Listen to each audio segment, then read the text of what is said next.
The All-Star Race heat races have officially concluded from North Wilkesboro, and Brad Keselowski and Chris Bell have won the heat races, and we'll start on the front row. What's going on, guys? It's Daniel, and welcome back to our video. I just got done watching the All-Star Race heat races from North Wilkesboro. We got quite a bit to talk about from them. Let's go ahead and jump into them. So let's begin by talking about All-Star Race heat number 1. So this, of course, was starting on the inside of the rows, with Brad Keselowski, no matter where he finished in the race, he'd be starting on the pole no matter what. So at the start of the race, he had Brad Keselowski lead the field from the inside, I believe Austin Dillon on the outside, and Brad Keselowski got a really strong run and was able to clear for the race lead. We saw some fantastic, great racing right behind him, and Tyler Reddick was starting to charge his way up to the front. That 45 car did look really good early in this race, and William Byron, who was fading back early in the run, he started charging his way up to the front as well by the end. Then on lap 31, the competition caution would come out, and Brad Keselowski would have the race lead. We did see a lot of strategy. Brad Keselowski, Tyler Reddick, Austin Dillon were the three guys that stayed out, while other guys in the back, like people in the back, like Ross Chastain and Ryan Blaney, and William Byron as well, they would all go ahead and come down pit road, with Ryan Blaney winning the race off pit road. Then we went back to green with Brad Keselowski having the race lead, and some of those guys on the fresh tires were starting to charge their way up to the front, with William Byron moving up to second. And we would see a fantastic battle between those guys up front. William Byron looked really, really good, and Chastain looked really good as well. They're having a really hard time getting by guys like Austin Dillon in front of them. We saw a really great battle between Byron, Chastain, and Blaney as they battled for second position for the next 10-15 laps. It was really difficult to pass to those guys, but they were doing a fantastic job battling really, really hard for second position. They did a really good job battling. Chastain eventually got a really good run, tried to get the lead, but Byron got a great run back on the outside. And Ryan Blaney, whose car was really, really good on the long run, he was able to get up there and charge up to the front. They would run out of time, though, as Brad Keselowski started pulling away. But then, all of a sudden, Brad Keselowski's car was starting to fade back a little bit. It seemed like the old tires were starting to come in a little bit for Brad, but they were starting to fade back quite a bit. But they would run out of time, and coming off the corner, Brad Keselowski will hold up a hard-charging rest of the field, and he would come off the corner and win heat number 1, with Ross Chastain crossing the line in second and William Byron crossing the line in third. So the results from it, so Brad Keselowski won the first heat. Congratulations to Brad. We know Brad obviously has not had the best start to 2025, having the worst start to a season he's ever had. Really, we're about halfway through the regular season, so it's been a horrible season for Brad so far. So this is a major confidence booster going into the race tomorrow. Congratulations, Brad, on getting it done. A major win for the number 16, who'll be starting on the pole. It's going to be very difficult to pass tomorrow, but his car looks really, really good. He's going to be one to watch tomorrow in the main event. So, the results from heat number 1, Ross Chastain gets second after Brad Keselowski won. Ross Chastain crossed the line in second place. Really great job for Ross Chastain starting in third position. Ross Chastain's car looked really good, especially on the fresh tires. I'm telling you, those Trackhouse cars do not look too bad. Their speeds were solid yesterday, and Ross Chastain will be starting in third tomorrow. Fantastic job for the driver of the number 1 car. This is a team that really needs to be starting up front because they've qualified not that well, but they finished well. Great job for Ross. He'll be starting in second. William Byron qualified third. Great job for William Byron starting inside the top 5 tomorrow. Fantastic speed for William Byron finishing in third. Byron just could not get by Chastain and those guys by the end, but still a great day for Byron. He'll be starting in 5th position. Great job for William Byron. Ryan Blaney finishes 4th. Ryan Blaney, in my opinion, has one of the fastest cars in the field. I do think Ryan Blaney's going to be one to watch tomorrow. That number 12 car looked really good, especially on the long run. He's been the best guy on the long run generally all season long. So fantastic job. He'll be starting in 7th. Got a little work to do to get up front, but I think he'll be a factor by the end of the race. Alex Bowman finishes 5th. Bowman didn't have the raw speed to contend, but he was up in that lead pack, or in contention in that lead pack near the end. Really good speed from Bowman. He'll be starting in 9th tomorrow. Good job for Bowman.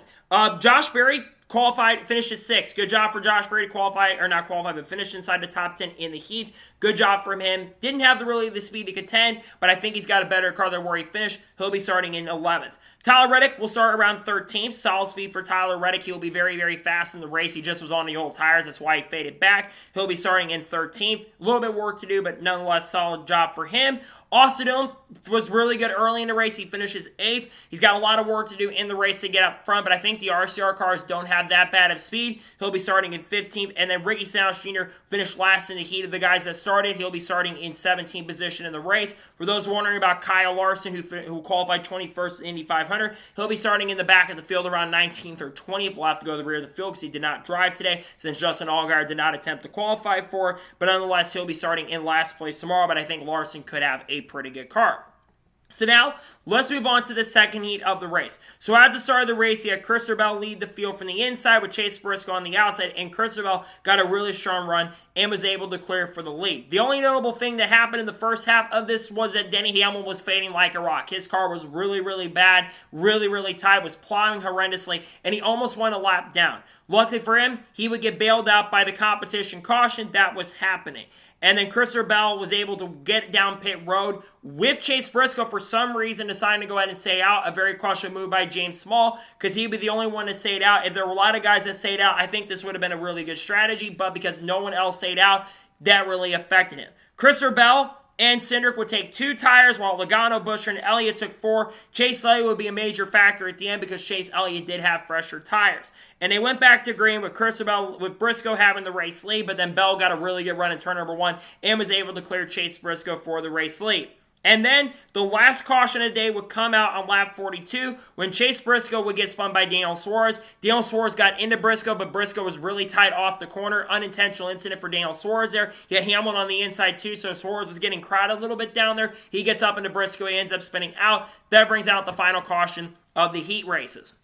And then we went back green with around 25 laps to go in the event, and Christopher Bell got a really strong run, was able to clear for the lead. Then he had Logano fading back quite a bit while Chase Elliott was starting to make his way up there on the newer tires that he had were stickers, but Chase Elliott's tires started fading back a little bit too, and Kyle Busch was catching a bit, but then eventually Elliott started pulling away from Kyle Busch, who moved up to 4th position. And then, at this point, everything would pretty much be straightforward. Christopher Bell got a really strong run, pulled out to near 1.5 second lead. He would have a pretty big lead, and coming out the final corner, Christopher Bell charges to the front and picks up heat win number 2, and will start in 2nd position tomorrow night, picking up, I believe, his first ever heat win in any of the events that he's entered. Massive deal for Christopher Bell. In my opinion, that number 20 car, he's the fastest car. I think he's better than Brad Keselowski, and I think he's a car to beat. He was really good in practice yesterday, so I'm not surprised to see him win with Keselowski. He had a good car, but he could never really pull away from the field. That 20 car could pull away from the field and was better than anybody else on that track, especially yesterday. So I'm thinking he's the favorite to win the race tomorrow. So big deal for Bell. Wins the race. Congratulations, Christopher Bell, on winning it. He's going to be really fast tomorrow. Good for him on getting the heat win. So now we're going to go ahead and take a look at the results from heat number 2. So Christopher Bell, of course, won heat number 2. Joe Logano finishes 2nd. Good job for Logano. Logano's looking to go back-to-back, as of course he did win it in 2024. Logano's won it, I believe, a couple times before previously as well. So Logano looks to go back-to-back and get another All-Star win. Congrats, Logano, on finishing 2nd. Good run for him. Chase Elliott finishes 3rd. Elliott had no speed in the first part of this, but his car got really good once he got the fresh tires on and finished in 3rd and was running Logano down. So I thought he had a chance to get 2nd. He's going to be starting 5th tomorrow, so 6th, I should say. So good job for him. He'll be starting in the top 10. Good job for Elliott. Kyle Busch finishes 4th. One of the best runs we've seen him put together on short tracks. We know he's been good at the LA Coliseum before, but I wasn't sure how good he was it's going to be. And he's starting the best he's ever started in the event since going over to RCR. So good job for Kyle Busch. He'll be starting 8th. Got a little bit of work to do to get up to the front, but he'll be starting inside the top 10. Chris Buescher, starting 10th tomorrow, finishes 5th. Good job for Chris Buescher, in all honesty. Shows some good speed. I think that 17 car does have a lot more speed than where he finished today. I think he'll be up there by the end of the race. He'll be starting 10th. Good job for Buescher. Dale Suarez finishes 6th. Suarez, of course, had that incident with Briscoe. Got a little bit of work to do. I don't think the 99 car has overall the best speed out there from what I saw, but I do think he's got top 15, so we'll see what he does in the race tomorrow. Chase Briscoe finished 7th. Terrible strategy call by the James Small there. That was a really, really bad move for them to go ahead and stay out because Briscoe honestly becomes in with the rest of the field. He's probably starting up inside the top 5, but because of terrible strategy calls by that team, Briscoe's got a lot of work to do, but I think that car's a lot better than where they finished, so I think he'll be up front. Cindric finishes 8th. Cindric's 2-tire call did not really work out for him. He faded back at the end. He'll have some work to do in the race. He'll be starting back in 8th. Harrison Burton finishes 9th. Good to see him back in the field. He's been doing a lot better than Haley Deegan did in the Xfinity Series in that car last year, but no speed from the 51 car. They were expected to be the slowest car out there for the most part. No speed. He finishes in 9th.